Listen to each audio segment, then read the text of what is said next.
Assalamualaikum warahmatullahi wabarakatuh. Hari ini adalah hari pertama kalian mulai aktif pembelajaran. Nah, pada kesempatan kali ini, sebelum kalian mulai pembelajaran, tentunya kalian harus tahu tema apa yang akan kalian pelajari selama beberapa waktu ke depan. Tema yang akan kalian pelajari untuk beberapa waktu ke depan adalah tema 1, yaitu selamatkan makhluk hidup. Tema 1 ini terdiri dari 3 subtema. Subtema 1 adalah tumbuhan sahabatku, subtema kedua adalah hewan sahabatku, dan subtema yang terakhir adalah ayo selamatkan hewan dan tumbuhan.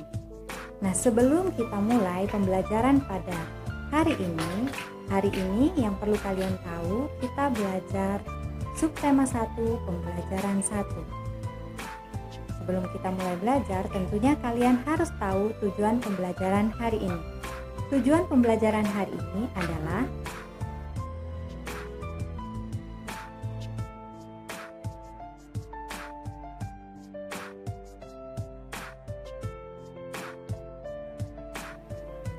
coba kalian perhatikan berbagai tumbuhan yang ada di sekitarmu. Apa sih manfaat tumbuhan bagi kehidupan? Supaya kalian lebih tahu, yuk kita belajar dan cari tahu jawabannya. Pertama-tama, coba kalian perhatikan gambar berikut. Kalian bisa lihat di gambar tersebut ada manusia, ada tumbuhan, dan juga hewan yang hidup saling berdampingan. Kira-kira dari gambar tersebut, apa yang bisa kalian simpulkan? Dari gambar tadi, hal yang bisa kita simpulkan, yang pertama, hewan dan manusia memperoleh manfaat dari tumbuhan.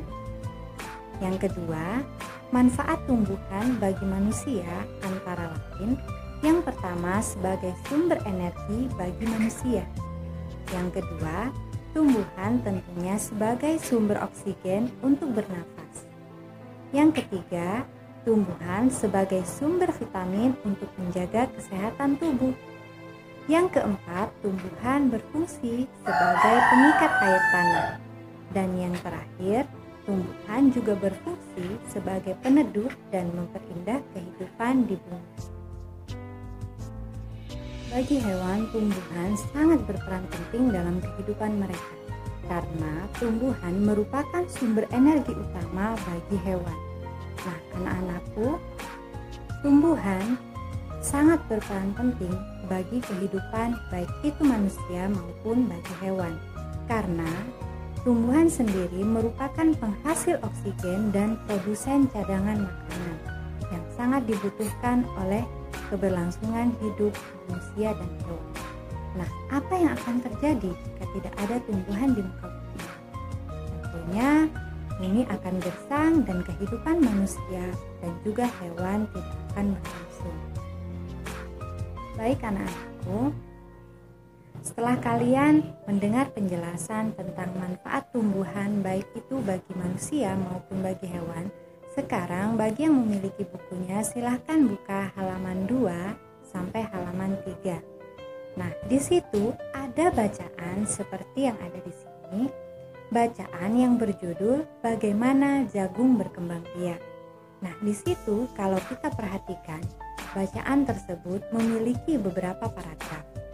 Ada paragraf ke-1, kemudian paragraf kedua, yang ini paragraf ketiga, ini paragraf keempat, dan yang terakhir ini adalah paragraf kelima.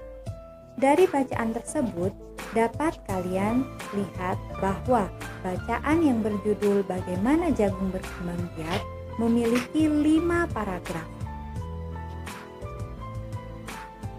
Anak-anakku, dari bacaan tadi dapat kita perhatikan dan dapat kita simpulkan bahwa dalam satu bacaan yang berjudul Bagaimana Jagung Berkembang Biak itu memiliki beberapa paragraf. Nah, di dalam beberapa paragraf tersebut ada beberapa kalimat. Dalam setiap paragrafnya, coba kalian perhatikan. Di dalam setiap paragrafnya ada beberapa kalimat. Nah, Di situ anak-anakku, yang perlu ibu tekankan bahwa di setiap satu paragraf itu memiliki satu ide pokok. Ingin tahu apa itu ide pokok?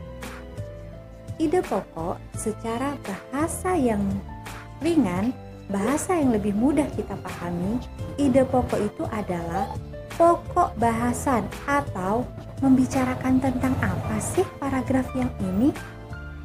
Inti dari bacaan tersebut atau inti atau isi dari suatu paragraf itulah yang dinamakan ide pokok. Nah, ide pokok anak-anakku ini banyak sekali istilah-istilahnya. Nama lain dari ide pokok ini ada beberapa istilah. Yang pertama, gagasan utama. Yang kedua, pikiran utama. Yang ketiga, sering juga disebut pikiran pokok atau gagasan pokok. Bahkan ide pokok juga sering disebut pokok pikiran. Jika kalian ingin mencari ide pokok dari sebuah paragraf, kalian fokus dulu dengan paragraf yang ingin kalian tentukan ide pokoknya. Pertama-tama, tentunya kalian harus membaca keseluruhan bacaannya. Kemudian, kalian cermati paragraf tersebut tentunya dari kalimat pertama sampai kalimat terakhir.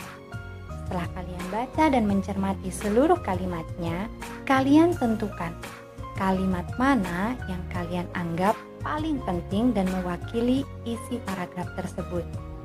Kemudian, kata kunci yang bisa kalian pegang, yang pertama bahwa ide pokok sebuah paragraf itu biasanya terletak di awal kalimat.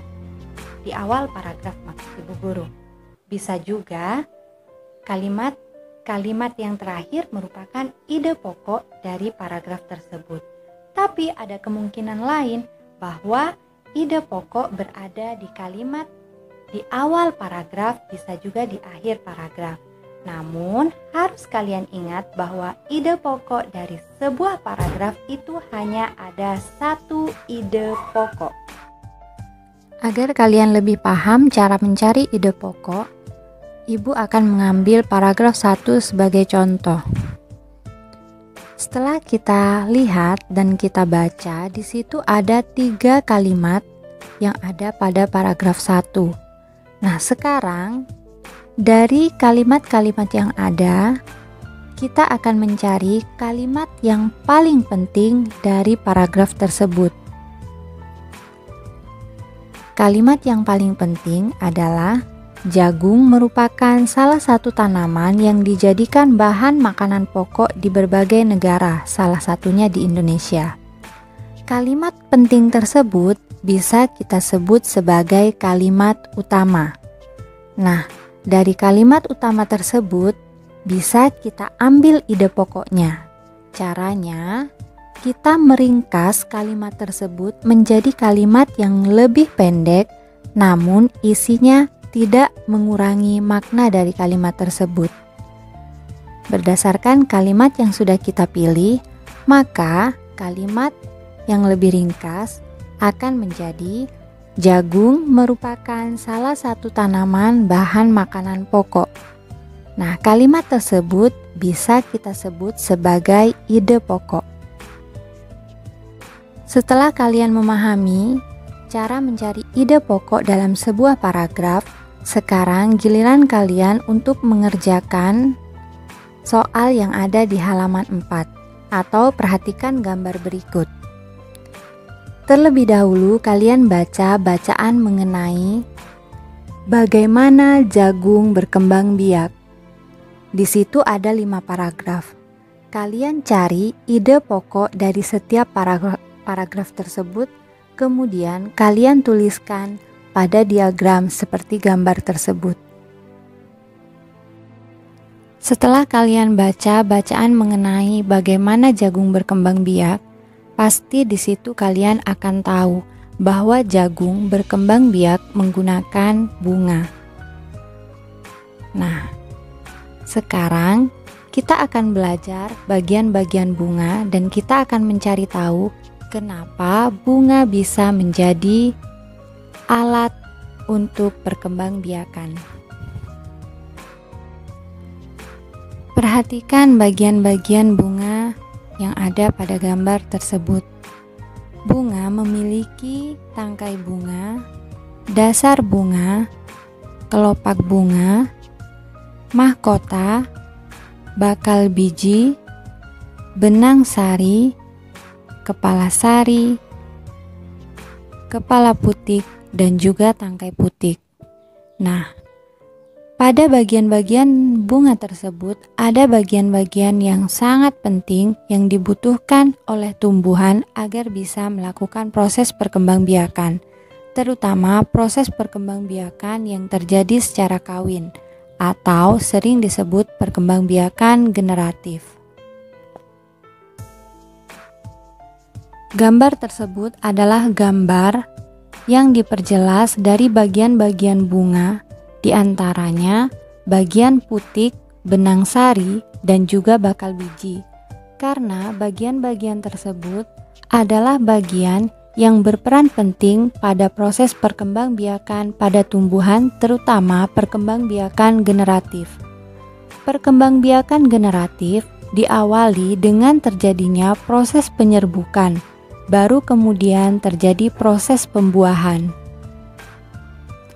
Perkembangbiakan generatif pada tumbuhan diawali dengan penyerbukan, yaitu melekatnya atau jatuhnya serbuk sari ke kepala putik. Kemudian, serbuk sari akan masuk ke ruang bakal biji melalui buluh serbuk sari. Di dalam ruang bakal biji akan terjadi pembuahan, yaitu peleburan serbuk sari dan juga kepala putik. Perlu kalian ketahui anak-anak bahwa serbuk sari sering disebut sel kelamin jantan atau spermatozoid, sementara kepala putik sering disebut sel kelamin betina atau sel telur. Hasil dari pembuahan nantinya akan membentuk zigot. Kemudian zigot akan berkembang menjadi lembaga. Lembaga berkembang menjadi bakal biji berkembang menjadi biji dan bakal buah. Kemudian bakal buah berkembang menjadi daging buah. Lembaga yang berada di dalam biji merupakan calon tumbuhan baru. Seperti ini adalah calon tumbuhan baru yang dimaksud.